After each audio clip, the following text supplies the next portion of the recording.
Is there anything left or role left for the United Nations after failing in stopping the war against Iraq?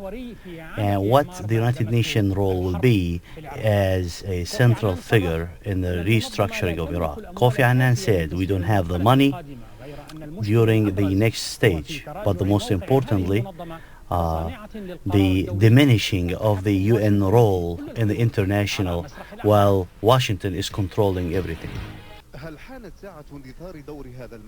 Is this the time to destroy this building? Or is it the time to have a smaller United Nations? It seems like this is going to be the case after the confrontation between the American administration and the United Nations. The decision of the war against Baghdad could not pass through this room. It is the discussion that destroyed actually this organization.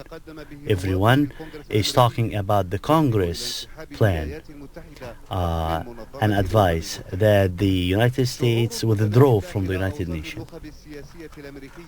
Different sources of decision-making or the decision-making in America share this view. Richard Pearl, who resigned lately, predicted the fall of the United Nations. And he said that the alliance of the allies, the allies of the willing are the ones who will run the show in Iraq. The U.S. wants an international organization under the control of the United States that obey the orders and the decisions and to cover the U.S. operations. If the UN will remain like that, then will be a suitable UN for the US. These developments happen while people are asking questions about the nature of the United Nations role after the war in Iraq, if it still exists.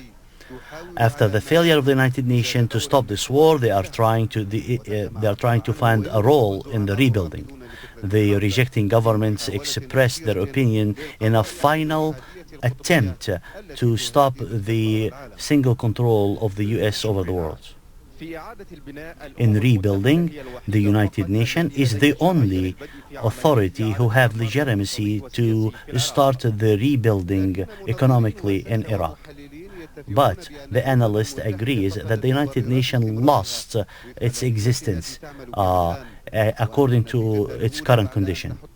And after the end of the war, the U.S. will declare a new organization alternative to the United States according to Washington desires and design. The scenarios remain open.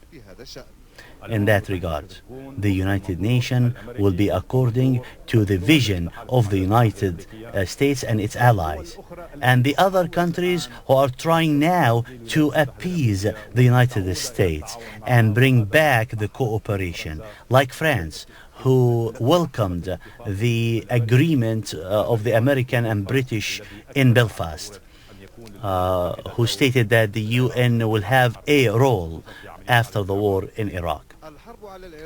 The war against Iraq is not the defining point in the American foreign policy, some analysts said, but it's the beginning of rewriting and redrawing the map in the area and around the world.